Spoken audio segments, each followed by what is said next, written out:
There's been big news in the Paizo sphere. Paizo will be publishing a fifth edition version of their well-regarded Abomination Vaults adventure path. And there's been some consternation in the community, and I will admit that I did have a moment of pause, but I think overall it's a great announcement. There's going to be more players, tabletop role-playing game players, neutral of system, who will be exposed to the quality of Paizo's adventure writing and structuring as a result of this. I think it's important to understand the history of Paizo as a company. It became successful as a publisher for Dungeons and Dragons.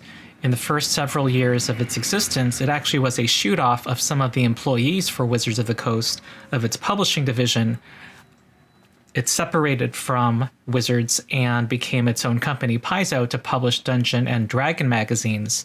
And over the course of its run, it developed a lot of goodwill among Dungeons and Dragons players for the quality of what they did with the magazines.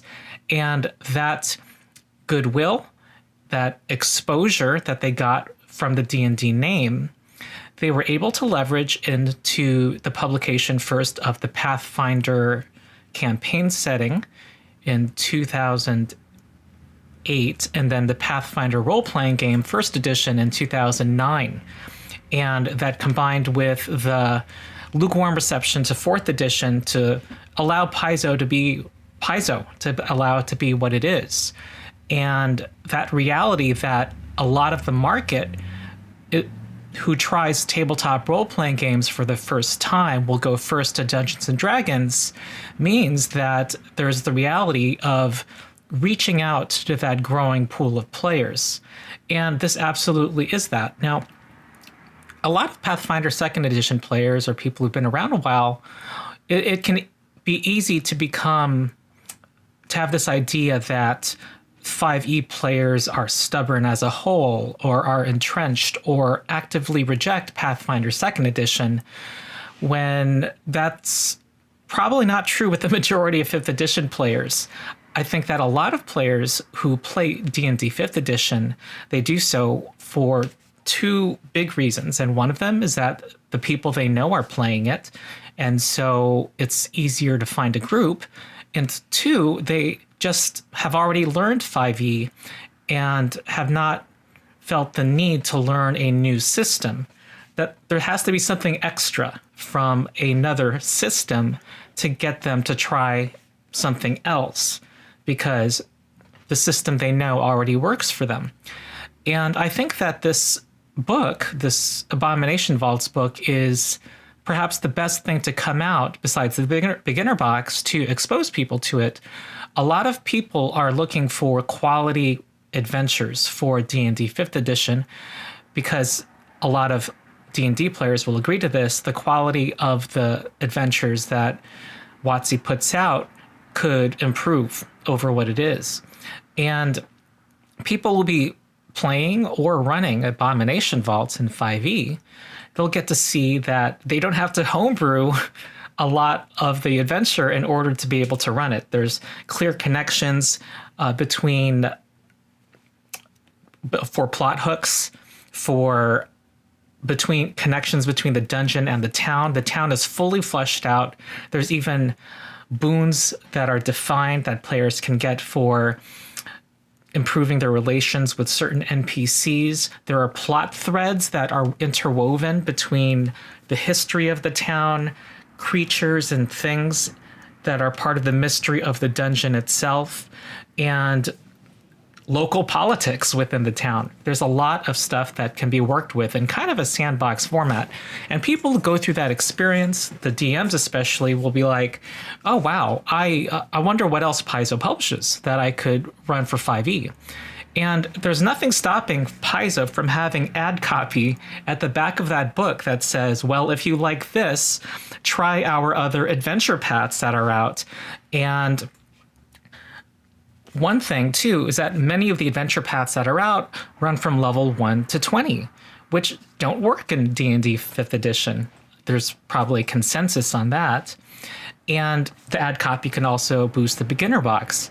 And the only way to run those stories is by having another edition, another game. And one of those adventures that could be plugged is Strength of Thousands. And through the bullet points can kind of imply that there is a way to run a magical school adventure right.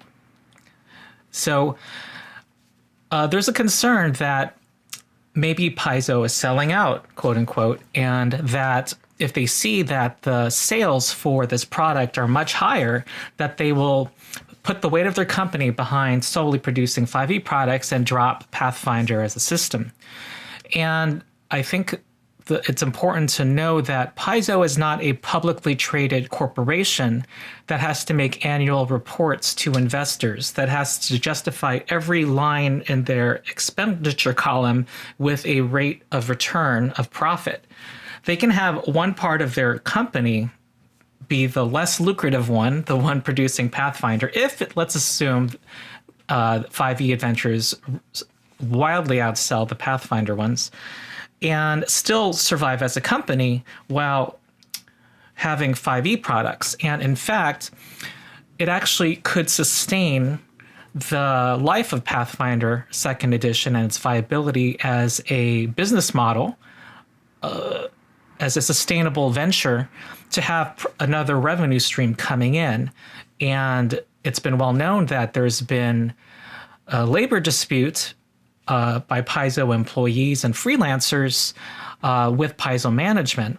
And those workers would be in a better, even better bargaining position to get improvements to their wages and benefits if there were more revenue coming in. And it means greater health for the game as a whole, if that can happen.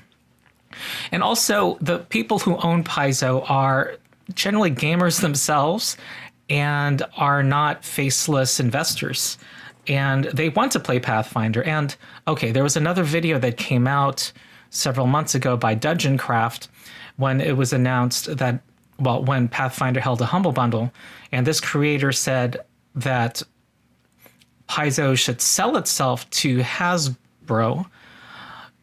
And it didn't make sense to me because you can't just move a game and sell it to someone else and everyone will follow.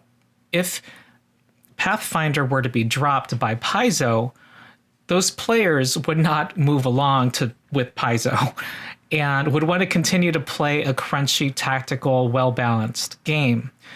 And someone would pull a Paizo on Paizo and use the OGL and maintain Pathfinder 2nd edition under some other name. So those are my thoughts. I think this is a great announcement, exciting announcement. As a GM who is a teacher, who, for me, the lifeblood of, well, much of why I enjoy the hobby is the opportunity to bring new people into it. This is only exciting and only blue skies for me that I see in the future. So that's my hot take. And say what you think in the comments. And I look forward to, and like and subscribe to my channel if you liked what you heard. And we'll have more videos on Pathfinder 2e and 5e as well, and my thoughts on the future of D&D. Okay, thank you for watching.